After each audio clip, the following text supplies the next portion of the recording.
പുതിയ വീഡിയോയിലേക്ക് എല്ലാവർക്കും സ്വാഗതം. ഇറാന്റെ പ്രധാനപ്പെട്ട ആണവ കേന്ദ്രങ്ങൾ ഏതെല്ലാമെന്ന് നോക്കാം. നദാൻസ്. ഇറാന്റെ ആണവ പദ്ധതികളുടെ ഹൃദയം എന്നാണ് നദാൻസ് അറിയപ്പെടുന്നത്. ഇറാൻ തലസ്ഥാനം ടെഹ്റാനിൽ നിന്ന് 220 കിലോമീറ്റർ ദൂരത്തിലാണിത് സ്ഥിതി ചെയ്യുന്നത്. ഭൂഗർഭ അറയിലാണ് കേന്ദ്രം പ്രവർത്തിക്കുന്നത്. ആണവ പദാർത്ഥങ്ങളുടെ വേർതിരിവും സമ്പുഷ്ടീകരണവും നടത്തുന്ന കാസ്കേഡ് സെൻട്രിഫ്യൂജ് പ്രവർത്തിക്കുന്നത് ഇവിടെയാണ്. ഈ കേന്ദ്രത്തിന് നേരെ സറ്റക്സ്-നെറ്റ് വൈറസ് ആക്രമണം നടന്നിരുന്നു. ഇസ്രയേലിന്റെയും അമേരിക്കയുടെയും സംയുക്ത നിർമ്മാണമായാണ് സറ്റക്സ്-നെറ്റ് വൈറസിനെ കണക്കാക്കപ്പെടുന്നത്. അടുത്തത് ഫൊർദോ കേന്ദ്രം. ടെഹ്റാനിൽ നിന്ന് 100 കിലോമീറ്റർ ദൂരത്താണ് ഈ കേന്ദ്രം പ്രവർത്തിക്കുന്നത്. 2007 പ്രവർത്തനങ്ങൾ ആരംഭിച്ചത്. എന്നാൽ ഏറെ കാലങ്ങൾക്ക് ശേഷമാണ് ഇത്തരമൊരു കേന്ദ്രം പ്രവർത്തിക്കുന്നതിനെക്കുറിച്ച് അമേരിക്കയും ഇസ്രയേലും അറിഞ്ഞതുപോലും. യുറേനിയം സമ്പുഷ്ടീകരണമാണ് ഇവിടെ പ്രധാനമായും നടക്കുന്നത്. അടുത്തത് അരക് ഹെവി വാട്ടർ റിയാക്ടർ. ആണവ റിയാക്ടറുകളെ തണുപ്പിക്കാൻ ഉപയോഗിക്കുന്ന ഹെവി വാട്ടറാണ് ഇവിടെ ഉൽപ്പാദിപ്പിക്കുന്നത്. പ്ലൂട്ടോണിയം ഉൽപ്പാദനമായി ലഭിക്കുന്ന കേന്ദ്രം. പ്രധാനപ്പെട്ട ആണവ ഇന്ധനമാണ് പ്ലൂട്ടോണിയം. അടുത്തത് ബുഷെഹർ ആണവ കേന്ദ്രം. ഇറാനിൽ വാണിജ്യാടിസ്ഥാനത്തിൽ പ്രവർത്തിക്കുന്ന ഏക ആണവോർജ കേന്ദ്രമാണിത്. ടെഹ്റാനിൽ നിന്ന് 750 കിലോമീറ്റർ അകലെയാണ് കേന്ദ്രം സ്ഥിതി ചെയ്യുന്നത്. റഷ്യയാണ് ഈ കേന്ദ്രത്തിലേക്ക് യുറേനിയം സംഭാവന ചെയ്യുന്നത്. ഇറാഖ് ഇറാൻ യുദ്ധത്തിൽ ഈ കേന്ദ്രം ആക്രമിക്കപ്പെട്ടെങ്കിലും റഷ്യയുടെ സഹായത്തോടെയാണ് വീണ്ടെടുക്കപ്പെട്ടത്. അടുത്ത ടെഹ്റാൻ റിയാക്ടർ. ഇറാന്റെ ആണവ പദ്ധതി നിരീക്ഷിക്കുന്ന ദേശീയ അറ്റോമിക് എനർജി ഓർഗനൈസേഷന്റെ ആസ്ഥാനമാണ് ഈ കേന്ദ്രം. ഇസ്ഫഹാൻ ആണവ സാങ്കേതിക വിദ്യാ കേന്ദ്രം, ബൊനാബ്, ഹൊൻദാബ് എന്നിവിടങ്ങളിൽ ഗവേഷണ കേന്ദ്രങ്ങൾ പ്രവർത്തിക്കുന്നുണ്ട്. ഹൊൻദാബിൽ ഹെവി വാട്ടർ റിയാക്ടർ നിർമ്മാണത്തിലാണ്. ഇതിനു പുറമെ ലാവിസാൻ, മറിവൻ, വറാമിൻ എന്നിവിടങ്ങളിൽ പ്രവർത്തിക്കുന്ന ആണവ കേന്ദ്രങ്ങളെക്കുറിച്ച് ഇറാൻ വിവരങ്ങൾ പുറത്തുവിടുന്നില്ലെന്ന ആരോപണങ്ങൾ നിലനിൽക്കുന്നുണ്ട്. ഇറാനും അമേരിക്കയും ആണവ കരാറും എന്താണെന്ന് നോക്കാം.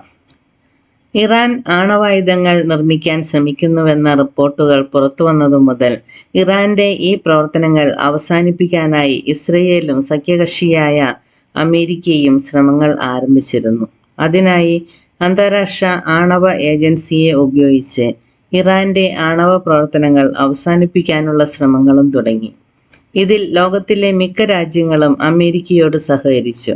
ആണവ നിർവ്യാപന കരാർ ഒപ്പിട്ട രാജ്യമെന്ന നിലയിൽ സമാധാനപരമായ ഉപയോഗത്തിനു മാത്രമേ ആണവ പരീക്ഷണങ്ങൾ നടത്താൻ ഇറാന് അധികാരമുള്ളൂ. എന്നാൽ ആണവ ഏജൻസിയുടെ പരിശോധനയിൽ ഇറാൻ ആണവ ബോംബ് നിർമ്മിക്കാൻ ശ്രമിക്കുന്നതായി വിവരം ലഭിച്ചു. തുടർന്ന് ഈ പ്രശ്നം ഐക്യരാഷ്ട്ര സംഘടനയുടെ രക്ഷാസമിതിയെ അറിയിക്കുകയും സമിതി ഇറാനെതിരായി പല ഉപരോധങ്ങൾ ഏർപ്പെടുത്തുകയും ചെയ്തു. ഇവയിൽ പ്രധാനമായത് ഇറാന്റെ എണ്ണ വ്യാപാരത്തെ തടസ്സപ്പെടുത്തുക എന്നതായിരുന്നു. അമേരിക്ക അവരുടെ തന്നെ ഉപരോധം ശക്തിപ്പെടുത്തുകയും ഇന്ത്യയെപ്പോലെ ഇറാന്റെ എണ്ണയെ ആശ്രയിക്കുന്ന രാജ്യങ്ങളോട് എണ്ണ ഇറക്കുമതി വെട്ടിക്കുറയ്ക്കാൻ ആവശ്യപ്പെടുകയും ചെയ്തു. ഇറാൻ ഉപരോധത്തെ ചെറുത്തുനിന്നുവെങ്കിലും പിടിച്ചു നിൽക്കാൻ കഴിയാതെ വന്നതോടെ ആണവ പ്രവർത്തനങ്ങൾ കുറയ്ക്കാൻ തയ്യാറാവുകയും ചെയ്തു. അതിന്റെ ഫലമായാണ് അമേരിക്ക ഉൾപ്പെടെയുള്ള രാജ്യങ്ങളുമായി ആണവ കരാറിൽ ഒപ്പുവെച്ചത്.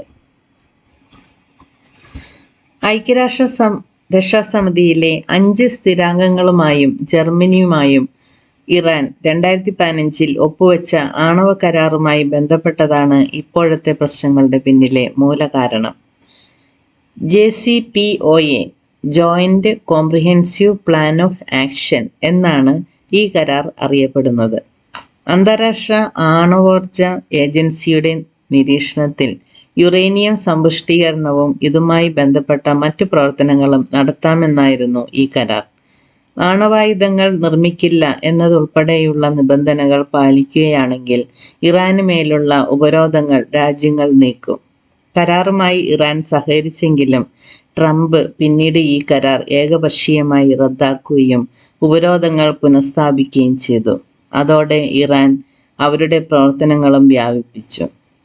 യുറേനിയം സമ്പുഷ്ടീകരണത്തിന്റെ തോത് വലിയ തോതിൽ വർദ്ധിപ്പിച്ചതാണ് നിലവിൽ ഭീഷണിയായി മാറിയത്. 60% വരെ സമ്പുഷ്ടീകരിച്ച 400 കിലോഗ്രാം യുറേനിയമാണ് ഇപ്പോൾ ഇറാന്റെ കൈവശമുള്ളത്.